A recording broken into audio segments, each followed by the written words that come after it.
s'exprimer, je dirais, face à un public et d'utiliser son image comme canal presque d'acquisition ou de canal de branding, il faut faire attention à ce qu'on dit.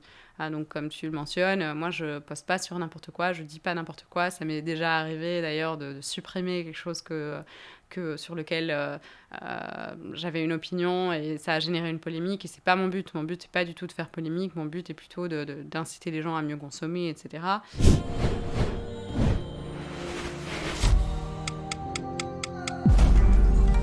Ma motivation la plus forte dans ma vie, c'est que les gens ils osent réaliser leurs rêves. Je veux déclencher une révolution en remettant la méritocratie au cœur de notre société. Donc, si tu as envie de faire changer les choses, je pense que ça doit passer par l'entrepreneuriat. Quoi que tu dises, quelle que soit la phrase que tu dis, il y a un mec qui n'est pas d'accord. Yo, c'est Jules pour le Crayon Business. On se retrouve aujourd'hui pour une nouvelle interview. Je suis avec Emna. Bonjour Emna. Bonjour Jules. Emna, tu es Emna Evrard, la fondatrice de Casidomi, une plateforme e-commerce qui regroupe 3500 produits, 3500 références de plus d'une centaine de marques, avec un engagement des produits qui sont sains. Et ce, sur plein d'aspects, cru, vegan, fair trade, donc commerce équitable, etc. Tu as lancé cette entreprise, Casidomi, en 2016. Tu es aujourd'hui associé avec un autre cofondateur, Alain Etienne. Vous avez levé des fonds, vous avez une belle entreprise, 70 employés désormais, vous êtes une entreprise belge qui s'exporte à l'international, vous êtes présent en France, c'est une belle réussite. D'abord, l'étincelle, c'est quoi le début ? Alors le début, en fait, c'est une histoire assez marrante parce que moi, je suis née dans la marmite des produits sains, on va dire. Mes deux parents sont médecins et mon père est spécialisé dans tout ce qui touche à la nutrition, à la prévention. Et donc, depuis toute petite, en fait, on m'éduque sur comment choisir ses produits. On m'a expliqué comment analyser une étiquette, comment consommer aussi. On m'a éduqué à faire beaucoup de sport, etc. Donc, à faire attention à moi, en fait, et à pas consommer n'importe quoi.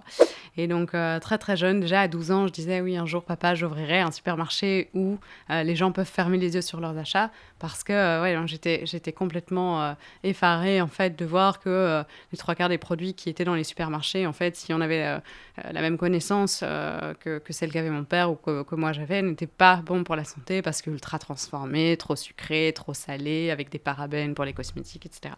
Et donc voilà, je me suis inscrite 6 ans plus tard, à 18 ans, dans une école de commerce, en me disant, voilà, j'ai envie de construire ce projet qui me trotte dans la tête depuis quelques années déjà.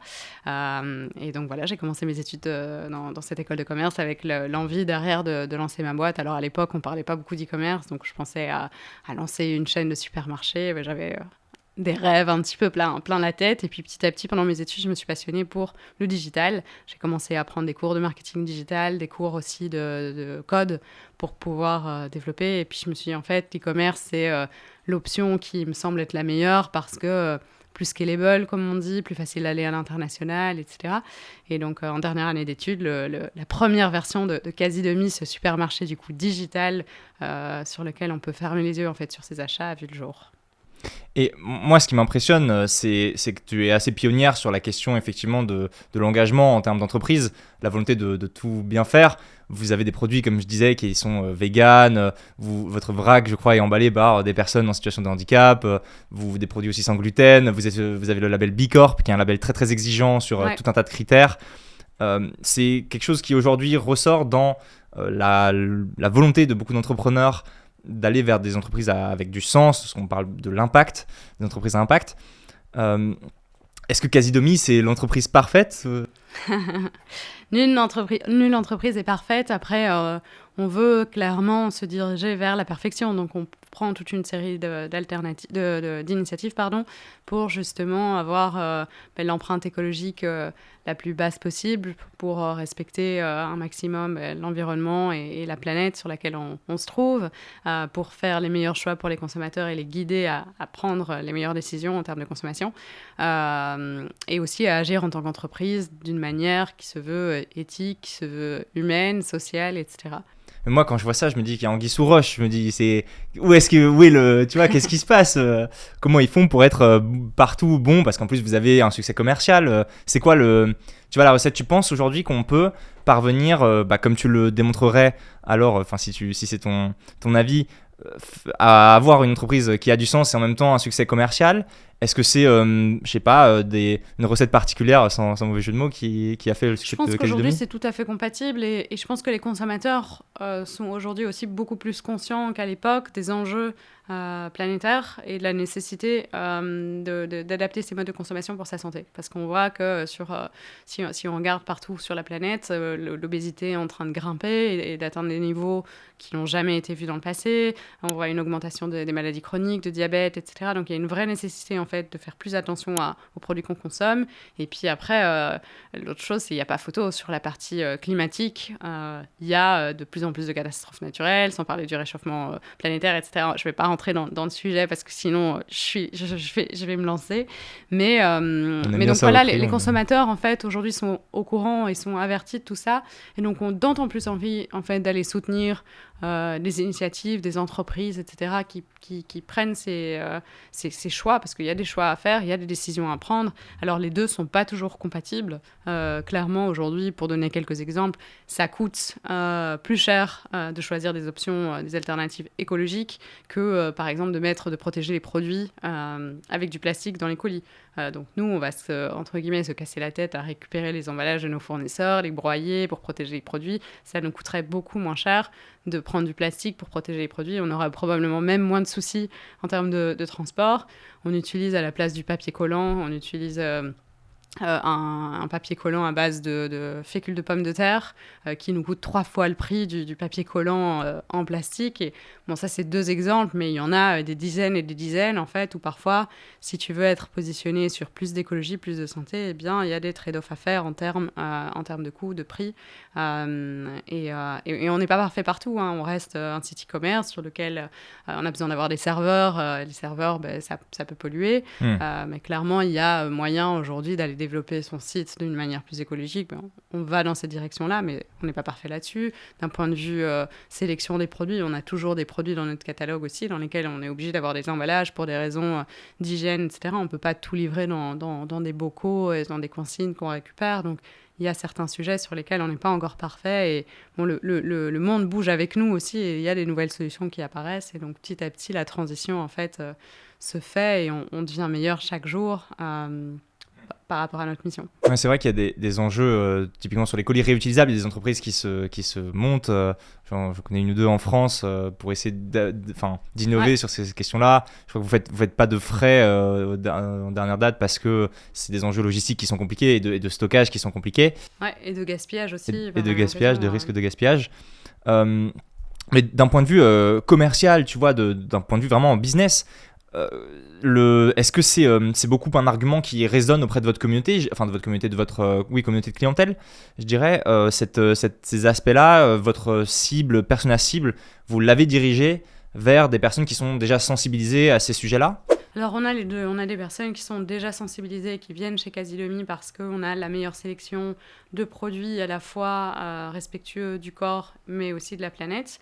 Et puis on en a d'autres qui se disent, bon mais moi j'y connais rien.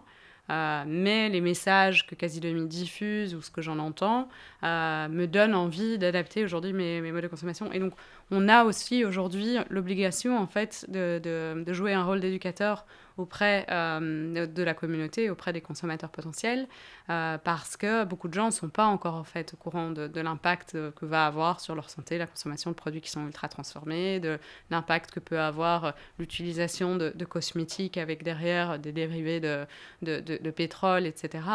Donc, mais petit à petit, en fait, cette éducation permet aux clients de vraiment prendre conscience de tous ces enjeux et de prendre des meilleures décisions en termes d'achat.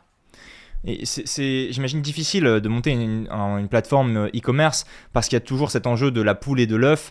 Au début, on n'a pas de clients tout simplement puisqu'on se lance, c'est normal. Alors déjà, on crée son site, hein, c'est un premier enjeu. Toi, je crois que tu étais passé par un prof initialement, ouais. Mais donc tu n'as pas de clients, donc tu dois convaincre des producteurs que tu vas pouvoir distribuer leurs produits. En même temps, si tu fais venir des clients mais que tu n'as pas beaucoup de variété, c'est compliqué aussi. Comment tu as géré ça? Tu as fait monter les deux en même temps? C'est quoi la recette? C'est une très bonne question parce que c'est vrai que c'est un challenge au début. Les producteurs, ils ont peur en fait, ou les fournisseurs, ils ont peur de vendre de la marchandise parce qu'ils ne savent pas si derrière tu vas réussir à payer. Donc moi, ce que j'ai fait en fait, après analyse du marché, Quand je dis analyse du marché, c'est nécessaire. Il faut aller, et pas juste analyse du marché en regardant des rapports en ligne. Il faut aller parler à des vrais fournisseurs, il faut aller parler à des vrais clients potentiels, etc. J'ai pris la décision de lancer le site avec 350 références. Aujourd'hui, on en a plus de 10 fois plus. 350 références, c'était pas grand-chose. Ça permet pas de faire toutes ces courses au même endroit. J'ai commencé qu'avec de l'alimentaire. L'alimentaire, c'est beaucoup moins cher que les cosmétiques, les produits d'entretien, enfin tout ce qui est non-food en fait. Ce qui fait que mon stock initial m'a coûté 3 500 € parce que j'avais entre 1 et 6 exemplaires par produit. Et bon, je vendais du riz, de la farine, des pois chiches. Ça coûte pas très très cher. On parle de 1 euro le produit. Donc en fait, avec 3 500 €, j'ai pu construire mon stock de départ, le tester les produits. Parce que tous les produits plaisaient pas. Il y avait certains produits qui se vendaient mieux que d'autres. Il y avait des produits qui se vendaient même pas du tout. Il y avait des marques en fait que les clients ont demandé qui se trouvaient pas sur le site, etc. Et 3 500 €, en fait, c'est pas un énorme risque pour les fournisseurs, d'autant plus que j'avais plusieurs fournisseurs. Donc, j'ai démarré avec 3 à 4 fournisseurs. Donc, les montants en jeu, il y avait moins de 1 000 € chez chacun des fournisseurs. Les montants en jeu n'étaient pas dramatiquement élevés. Ils se disaient, bon, ben, au mieux, ça marche et au pire, c'est pas grave, il y a une petite perte et on aura soutenu une entrepreneuse qui veut se lancer. Et donc, j'ai pas eu beaucoup de mal, en fait, au début, à convaincre les fournisseurs parce que j'ai démarré avec une échelle assez petite. Et puis, vendre aux clients, en fait, ça s'est fait très peu au début, parce qu'au début, on passe beaucoup de temps, très souvent, en tant qu'entrepreneur, à construire son site, à choisir l'offre de produit. Et on ne passe pas forcément toujours beaucoup de temps sur la partie marketing, à décider de comment est-ce qu'on va faire atterrir des clients sur le site, quels sont les messages qu'on va mentionner, etc. Donc, moi, j'avais beaucoup travaillé sur la partie offre, pas assez sur la partie demande. Et donc, assez rapidement, en fait, au bout de quelques semaines de mise en ligne du site, eh bien, je me suis rendu compte que voilà, il y avait un certain message qui marchait mieux, il y avait une certaine gamme de produits qui marchait mieux. Et puis là, c'est à ce moment-là que j'ai commencé à attaquer avec des campagnes marketing en disant, bon, ben voilà, ça c'est mon message, ça c'est les canaux marketing qui fonctionnent bien, j'ai une offre qui a été adaptée, parce que la première offre de départ, il y avait des produits qui étaient mauvais aussi, juste en termes de goût, j'avais pas pu tester moi-même 350 produits, puis en testant, je me souviens, j'avais un chocolat et une marque de chips, c'était juste immangeable, mais heureusement j'ai pas fait du bruit directement en termes de marketing, j'ai pas dépensé des sommes astronomiques pour acheter ces produits en grosse quantité, etc., parce qu'il fallait tester. Et donc voilà comment s'est passé un petit peu le début. Et je recommande d'ailleurs à tout entrepreneur aujourd'hui de faire un MVP, un minimum viable product, donc un prototype à moindre coût, qui permet en fait de tester la demande, de tester le message et de pivoter aussi. Moi j'ai commencé avec un message qui était très axé médecine, très axée intolérance, etc., en me disant, bon, ben, en fait, Casidomi, ça va aussi être la solution pour toutes les personnes qui ont des soucis de santé, etc. Et en fait, c'était pas du tout sexy. J'avais des gens autour de moi qui me disaient, moi, j'achète pas sur Casidomi parce que j'ai pas de problème. Puis là, je me suis dit, en fait, il y a un souci, il faut que je change ça, il faut que je rende ça sexy, parce que les produits sains, en fait, n'importe qui peut les consommer. Il faut pas forcément être intolérant au gluten, ou il faut pas forcément avoir envie de faire régime pour devoir manger sain. Il faut juste avoir envie, en fait, d'être bien dans ses baskets et puis voilà. Et donc petit à petit, j'ai adapté ce message. Et les premiers articles, d'ailleurs, sur Casidomi, c'est plutôt du Casidomi, la plateforme pour adapter à vos besoins, la plateforme adaptée à votre régime alimentaire, etc. Et puis, très, très rapidement, au bout de quelques mois, le message a plus été vos courses saines, à prix réduit, et ce genre de choses qui fonctionnaient beaucoup mieux. Mais j'ai dû aussi adapter l'offre en plus de ça. Et tes canaux marketing, alors qu'est-ce qui a le mieux fonctionné ?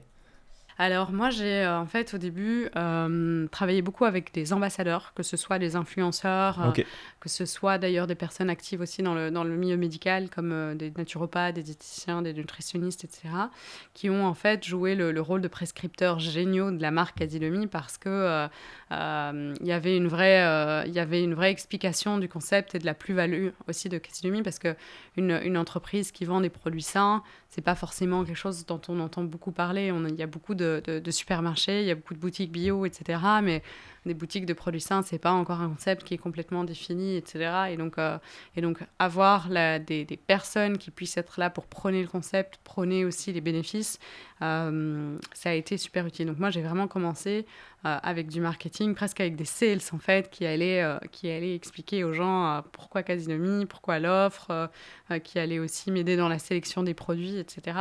Et puis c'est seulement, je pense, au bout de 2 ans que j'ai vraiment commencé à investir dans des canaux plus chers, payants, comme de la publicité digitale sur Facebook, sur Google, etc.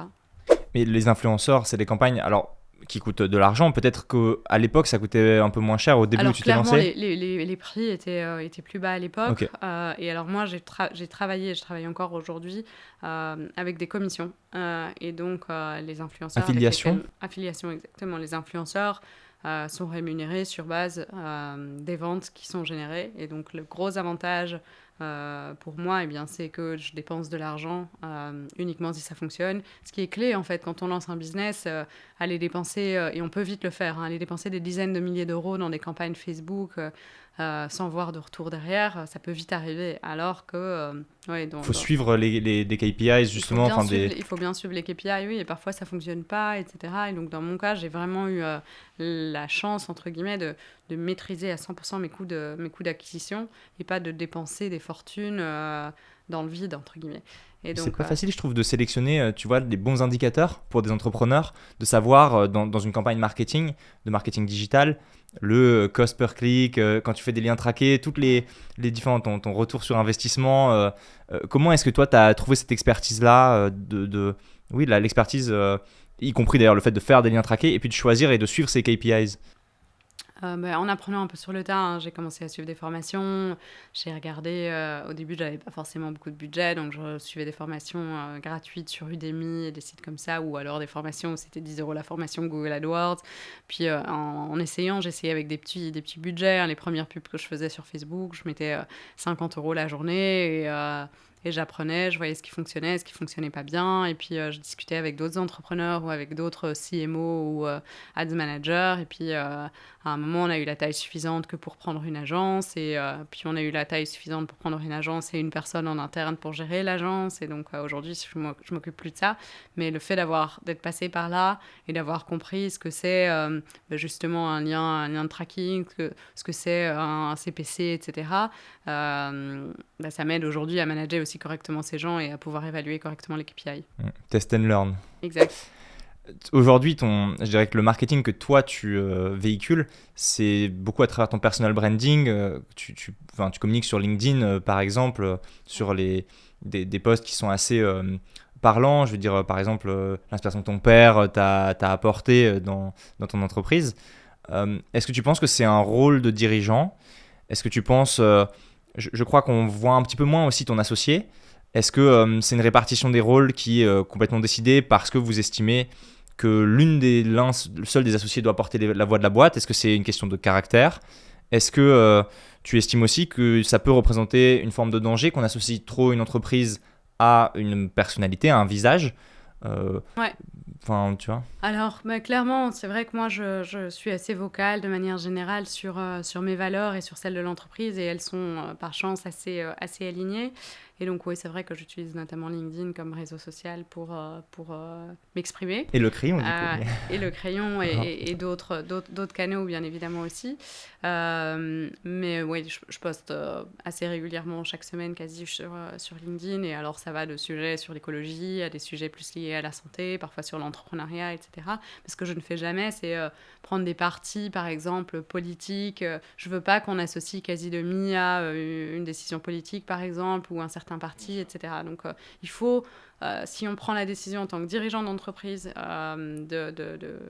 de s'exprimer, je dirais, face à un public et d'utiliser son image comme canal presque d'acquisition ou de canal de branding, il faut faire attention à ce qu'on dit. Donc, comme tu le mentionnes, moi, je ne poste pas sur n'importe quoi, je ne dis pas n'importe quoi. Ça m'est déjà arrivé, d'ailleurs, de supprimer quelque chose sur lequel j'avais une opinion et ça a généré une polémique. Et ce n'est pas mon but. Mon but, ce n'est pas du tout de faire polémique. Mon but est plutôt d'inciter les gens à mieux consommer, etc. Et donc voilà, je ne veux pas du tout commencer à générer du clash, comme on dit, ou ou des désaccords, etc. Donc il faut faire attention. Après, sur la deuxième partie de ta question, par rapport à le rôle, le split du rôle entre mon associé et moi, c'est vrai que ça prend du temps, en fait, d'être aussi vocal par rapport à son image, etc. Ça prend aussi du temps de répondre aux journalistes. Enfin, en fait, toute la partie marketing, public, etc. prend du temps. Et il vaut mieux qu'une personne, je pense, consacre du temps à ça et que l'autre se donne à 100% sur d'autres sujets, plutôt que d'avoir les deux systématiquement sur le sujet. Et puis l'autre point, et ça s'est fait assez naturellement, moi j'ai lancé Quasi-Demi seule initialement, et mon associé m'a rejoint au bout de 2 ans, et donc pendant 2 ans, ça a été Emna, entre guillemets, sous les projecteurs. Et puis ça convenait comme ça à mon associé qui s'est dit, bon, moi, je préfère, en fait, ça peut parfois être même une charge, hein, il ne faut pas croire, parfois, les entrepreneurs se disent, ah, c'est génial, il y a un article sur moi, etc. Mais parfois, ça peut aussi être une charge de devoir en permanence faire attention à ce qu'on dit, de devoir en permanence aussi répéter la même chose à plein de journalistes, etc. Donc ça a ses avantages, en fait, et ça peut être flatteur, clairement, mais ça peut aussi à un moment devenir un peu répétitif, et parfois on a envie de faire autre chose. Tu peux dire des exclus ici si tu veux. Et donc, ouais, on s'est séparé les rôles comme ça, et ça nous va très bien. Et moi, j'hésite pas à mettre Alain en lumière, parce qu'il délivre aussi un travail de fou, et je serais jamais où je suis aujourd'hui sans son aide. Mais voilà, on préfère en fait utiliser notre temps à tous les deux de la meilleure manière possible. Et en fait, on a aussi une règle en interne, d'ailleurs, qui est il faut jamais qu'Alain et Emna soient présents tous les deux à une réunion. Sans qu'il y ait vraiment une raison hyper valable, quoi. Donc, si c'est une grosse décision stratégique pour la boîte, alors on est tous les deux là. Si on a un meeting avec notre board, on est tous les deux là. Par contre, si on a une réunion pour définir quelle solution logistique on va devoir prendre, ce genre de choses, c'est Alain, parce que c'est Alain qui s'occupe de l'opérationnel. Si on doit définir quelle va être la nouvelle couleur du logo, c'est Emna, parce que c'est moi qui m'occupe de l'aspect client. Et donc voilà, je pense qu'il faut vraiment faire attention à bien séparer les rôles. Et il y a tellement de choses à faire quand on se lance, ou même après, quand on est entrepreneur, etc., qu'il faut utiliser le temps de chacun, en fait, de la manière la plus efficace possible. Et justement, le temps, vous voulez l'utiliser de manière plutôt efficace, puisque vous avez plus de 10 millions de chiffres d'affaires générés. C'est impressionnant, félicitations. Enfin, un entrepreneur qui débute sur une plateforme, tu vois, qui, comme on le disait tout à l'heure, lance son site avec 350 références, ça lui a coûté 3 500 €, il voit cette montagne, il dit, on gravit les marches petit à petit, et, évidemment. Tu as des choix stratégiques clés qui ont, selon toi, permis d'accéder à ces étapes-là. Est-ce que c'est peut-être une capacité à vendre, à convaincre, ou au contraire à incarner, parce que c'est du digital et puis c'est du B2C, donc tu t'as pas forcément, tu vas pas démarcher chacun de tes clients, c'est plutôt faire de la masse. Donc enfin, c'est quoi la raison de ce succès? Ouais, je pense que il y a pas une raison, il y a une accumulation de petites prises de décision, parfois grandes, parfois plus petites, qui ont été faites. À un moment, on a pris la décision, comme je le mentionnais, de clarifier notre message. Ça nous a aidé à être mieux perçus et à mieux toucher notre cible. À un moment, on a pris la décision de mettre en place une formule d'adhésion. Donc, au début, en fait, Quasi-Demi était un e-commerce assez classique sur lequel on achetait ses produits au prix standard. Aujourd'hui, il y a plus de 85% de nos clients qui prennent notre carte de fidélité, qui coûte 80 € par an et qui donne ensuite accès à des réductions sur l'ensemble des produits. Et ça a révolutionné notre business, parce que ça nous a permis, en fait, de à la fois avoir une fidélité client bien plus importante, parce que les gens avaient un intérêt clair à venir chez nous plutôt qu'à aller ailleurs. Et en plus de ça, ça nous a permis d'augmenter les paniers d'achat et de moins dépenser en marketing pour faire revenir les gens, parce qu'ils revenaient d'eux-mêmes. Et d'avoir du recurring revenue aussi, de savoir, de vous prévoir à l'avance effectivement combien vous régénéreriez. Et donc ça a été une très bonne décision. À un moment, on a décidé de lever les fonds. On aurait pu aussi dire, on lève pas de fonds et on n'accélère pas le marketing. Et donc on c'était pas une stratégie t'as pas, dès le début, tu t'es pas dit, ok, moi je veux une boîte qui va lever des fonds, etc. Non, pas nécessairement. Je pense que c'est aussi lié au fait que j'étais encore étudiante quand je me suis lancée, que j'étais jeune, que j'avais pas forcément déjà une bonne compréhension de la Startup Nation, comme on dit, avec toutes ces levées de fonds, etc. J'avais plus dans ma tête, en fait, l'envie de lancer un projet, de faire quelque chose qui avait du sens pour moi et d'aider des consommateurs. Je ne pensais pas forcément à faire des millions d'euros de chiffre d'affaires, de revenus, à lever des fonds et à aller vendre à l'international, etc. Et puis, en fait, assez rapidement, j'ai beaucoup appris, j'ai vu que le concept prenait et je me suis dit, en fait, ce qui me drive aussi, c'est avoir de l'impact. Et donc, pour avoir de l'impact, il faut avoir de l'échelle. Et donc, il faut que je trouve une manière ou une autre de convaincre plus de clients. Et pour convaincre plus de clients, il faut faire plus de marketing. Et pour faire plus de marketing, derrière, il fallait que je trouve des fonds. Et donc, c'est comme ça un petit peu que les choses se sont déroulées. Pour aller vers la fin de l'interview, est-ce que tu as une leçon, un apprentissage qui t'a marqué particulièrement et que tu as envie de partager ? Je pense qu'il faut oser quand on est entrepreneur. Il faut prendre des risques, en fait, et y aller à fond, parce que trop souvent, on se dit « ouais, mais je le fais à moitié, je mets qu'un pas dans le vide, entre guillemets », alors qu'il faut se donner toutes les chances, en fait, et il faut aussi se donner l'ambition. Et c'est peut-être le gros message que je veux faire passer, c'est...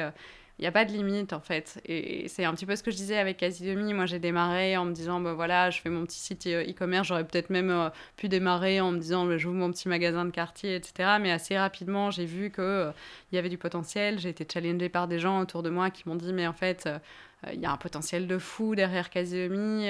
Pourquoi est-ce que tu grandis pas? Et puis je disais, ouais, mais je peux pas grandir, j'ai besoin de plus de gens. Et puis on me disait, ouais, mais pourquoi tu recrutes pas plus de gens? Et puis je disais, mais j'ai besoin de plus d'argent. Et puis on me disait, mais pourquoi tu recrutes pas des fonds, etc. Et en fait, on peut, si on a envie, vraiment se donner les moyens de voir les choses en grand. Et c'est un peu à chacun de choisir forcément où est-ce qu'il veut s'arrêter, parce que tout le monde n'a pas envie de lancer, de créer des énormes boîtes ou des multinationales, etc.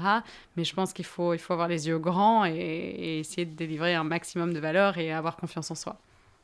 Ouais, all-in, comme au poker.